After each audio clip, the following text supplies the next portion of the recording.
Thick smog has been hanging over Mexico's major metropolitan areas for decades. In some cases, air quality has improved a bit. But now, even smaller and mid-sized industrial cities across Mexico report measurable air pollution problems.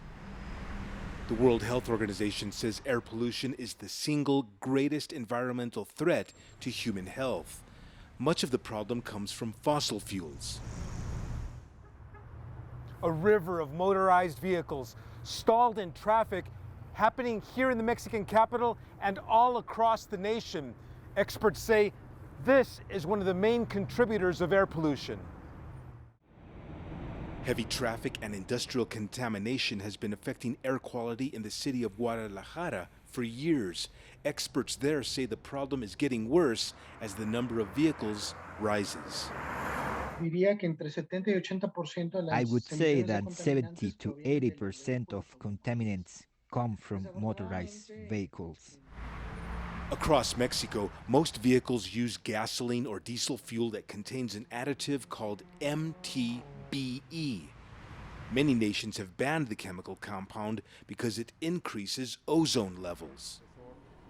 A leading researcher at the National Autonomous University in Mexico says ozone deteriorates the human body by oxidizing tissues. It also creates inflammation in the respiratory system and heart. In Querétaro, Morelia, and other cities, we have found a very common air quality problem, depending on the activities undertaken in each place. Torres says Mexico City saw improvements in its air quality from the mid-1990s up until around 2010. But that's changing. In 2010, air quality improvements stalled. In some cases, air pollution levels are returning to previously higher levels that surpass the standards of the World Health Organization.